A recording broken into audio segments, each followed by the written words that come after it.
Welcome to Old Fort Niagara. We're going to go back 250 years to the year 1770.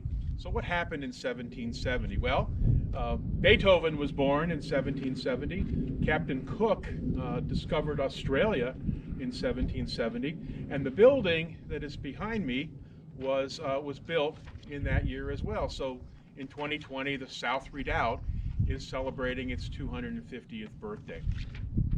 Now, another thing that happened in 1770, of course, is the infamous Boston Massacre. But here at Fort Niagara, the British troops that were stationed here were not so concerned about the troubles in Boston and the brewing American Revolution. They were concerned about attacks by Native Americans. It had only been 4 years since the formal conclusion of the Native American uprising known as Pontiac's War, and the fort was in terrible shape. Captain John Brown, in fact, said, "Every part of the works is in the greatest ruin. With the garrison here, I am not able to keep out the hogs." So the walls are eroding. You can walk right over them. The brick that you see today on the walls at Fort Niagara, the revetments here, that's a 19th century addition. The fort is in very, very poor shape. Now, the British have a solution to this. First of all, they're going to re-erect the stockade that once surrounded the French castle. And they're also going to put wooden stockades. These are logs stuck in the ground and they're pointed at the top. They're going to place them around the perimeter to help refortify the fort. But they also are going to erect 2 stone redoubts within either bastion of the fort, a South Redoubt in 1770, North Redoubt in 1771. So what is a redoubt? Well, it's a self-sufficient fortification. These 2 redoubts happen to be within a larger fortification, so in many ways they're forts within a fort.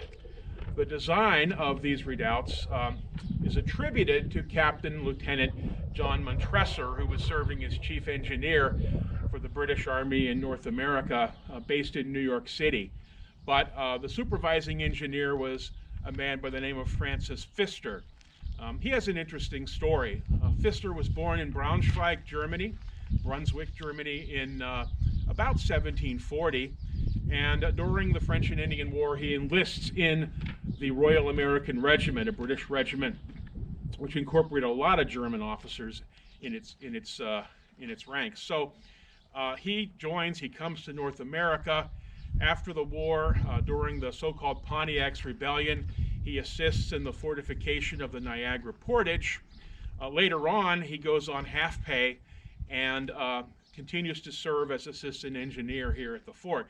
He also becomes partners with John Stedman in the Niagara Portage operation, which is a private sort of a freight forwarding operation, very lucrative. He builds a sawmill above Niagara Falls, so he becomes quite well off as a result of those activities. He is given the task in 1770 of supervising the construction of this building behind me, the South Redoubt. Pfister goes on to lead Loyalist troops in 1777. He is mortally wounded at the Battle of Bennington in August of that year.